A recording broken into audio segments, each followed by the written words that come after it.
previous video talked about ways to find authoritative sources.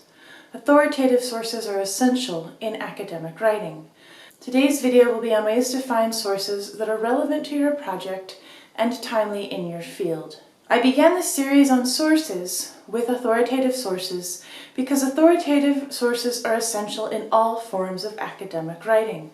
To be taken seriously as a writer and a scholar, you will need to cite sources that are respected by your own readers. In my last video, I gave you examples of reliable and unreliable sources for rhetorical terms. In these instances, authority was the most important quality because rhetoric has not changed substantially over the last several thousand years. Aristotle, who wrote upon rhetoric a long time ago, is still an authoritative and reliable source, and even if you happen to find a source from the 1960s that defined one of your terms, it really wouldn't make your rhetorical analysis paper substantially weaker. Anaphora, alliteration, and euphemism, among other things, have stayed functionally the same for the past 100 years, actually 1,000 years, actually probably several thousand years. So using a source that's 60 years old for one of those definitions is not going to substantially weaken your essay. In contrast, there are a number of academic fields where staying up to date is crucial. For instance, if you cited a 1960s article on hurricane formation and weather patterns in Louisiana, a reader of your eventual paper might find that source ridiculously outdated, unless you happen to be doing an analysis of historical attitudes towards hurricanes. The same would be true in a lot of scientific and technical fields, where research changes so drastically and so frequently that the information available from one year to the next could significantly change the outcome of your essay. In the humanities, by which I mean subjects like English and history, immediacy of sources is not quite as important as in, say, bioengineering. However, it's still important to cite sources that are timely, and it's certainly important to cite sources that are applicable to your topic and relevant in your field overall. My recommendation would be to ask your instructor in any specific field what the expectations are for sources in that particular field. Here's a pro tip. If your instructor recommends a specific source, for example, as I did earlier this semester with the Silva Rhetorica, it's a good idea to take a look at that source first. Your instructor is not trying to trick you. Often the information you need will be most readily available within the library and other resources you have available to you. Your instructor is trying to save you time and is trying to give you a leg up on the expectations of your particular field. So, the rest of this talk is specifically geared towards applicability and timeliness in the humanities and even more precisely in English literature. If you're studying in another field, it's always a good idea to ask an expert in your field what your goal should be for an applicable and a timely source. With respect to applicability, it's possible that you might find a source that directly supports your argument. But as you begin to study more and more complicated things, you may not be able to find a source that already has the information you expect. Instead, you may need to combine information from multiple sources or use information you've gained from one source to interpret or explain a different source. In an English or humanities course, for instance, you might find biographical details. You might find criticism of a literary work or an analysis of a rhetorical speech. All of these would be very useful if you were writing an analysis paper on a particular author's work or on a particular speech or topic. However, to some extent, this accessibility might depend on how closely studied your topic is. I would need to use very different techniques to find reliable sources for an essay on religion in the poems of William Shakespeare, for instance, than I would for a paper on religion in the poems of Henry Vaughan. I've picked Henry Vaughan because I don't think very many of you will be familiar with his work. He was a Renaissance poet just like Shakespeare, and he wrote a number of poems that were pretty widely read in his era. Again, just like Shakespeare.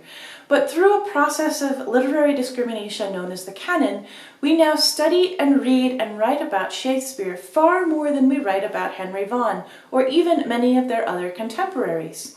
To that end, if I looked up Shakespeare and religion in a library database, I would find hundreds, if not thousands, of sources that I could use for my paper, and I would then need to refine those down to the sources that were the most applicable, using timeliness and relevance as criteria. In contrast, if I looked up Henry Vaughan in the same library database, I would be surprised if I found more than 1 or 2 dozen results, and that would depend to some extent on the subscriptions that my particular library held and what texts I could get access to.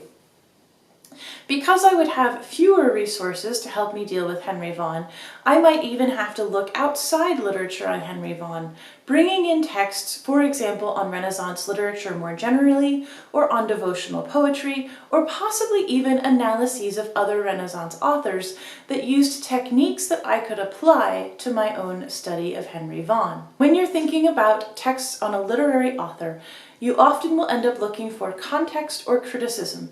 Context would be biographical or cultural details that would help you understand and interpret an author's works more closely.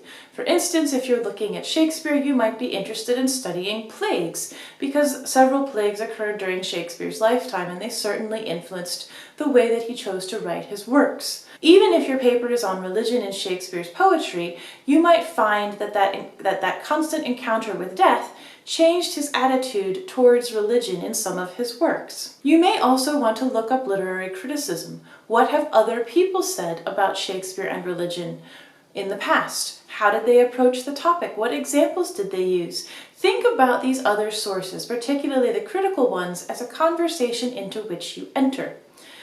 You'll want to make sure as you enter the conversation that you're staying on a similar topic. Much like if you go to a party and everyone is talking about one particular author, you may not want to talk about house cleaning techniques in the same conversation. In fact, you may not even want to introduce a different author to the conversation unless you can come up with something similar to say about the two. For instance, again, if everyone at the party is talking about Shakespeare's use of religion, you could certainly say, "Oh, but have you seen how Henry Vaughan uses religion?"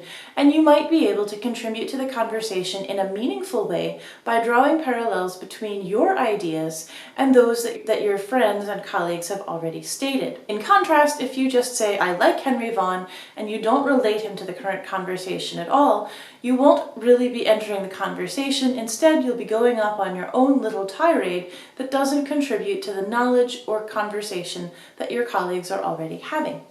Academic writing is much like a conversation. When an author writes a text, other authors read that text and respond to it in their own books and articles. Unlike a physical conversation at a party or social event, these conversations can span months, years, even decades, and maybe even added to a century later by people who have been following the conversation for its entire history, or at least picking up the conversation when they entered the field and responding to most recent comments along the way. When you're thinking about whether to include a source, some useful things to think about are why that source is important to your field.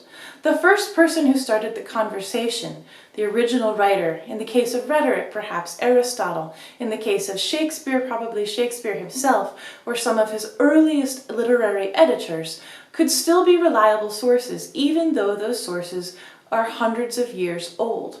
Any time that someone introduces a completely new idea or concept to the field could also be an important person that you might want to acknowledge as you begin to enter the conversation for yourself. So if 20 years ago someone wrote a book and it happens to be, you're confident, the first person who made a particular parallel between Shakespeare and plague, although people have been writing about Shakespeare and plague for much longer, you could cite that source also, because that source marks an important turning point. However, while you can reference these important benchmarks in your field, it's important to keep as much of your discussion as possible very, very current.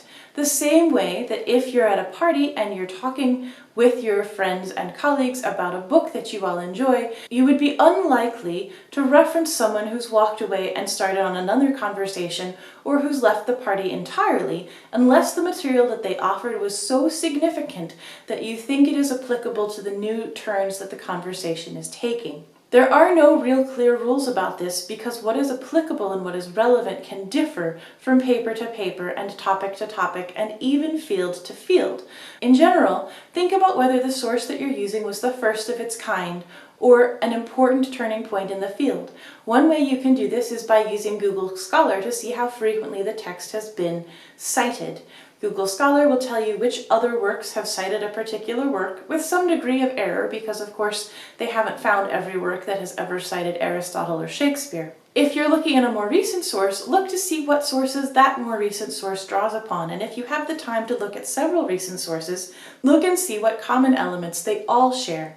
If all of them are citing the same past writer, it's probably a good idea to go and take a look at that writer's works and see whether that writer has initiated an idea that's so important that you might need to cite that writer directly. And finally, just a quick note on timeliness. While you can certainly cite sources that are years, decades, and even centuries old, as with Aristotle and Shakespeare, in general, start with the most recent work in your field and work backwards, citing the most recent work and any other urgent work that they have cited from however far back until you gain a stronger understanding of what is timely for your field. Along the way, ask your instructor, are these sources relevant and applicable? Are there other sources that I might be leaving out or other databases I should be trying?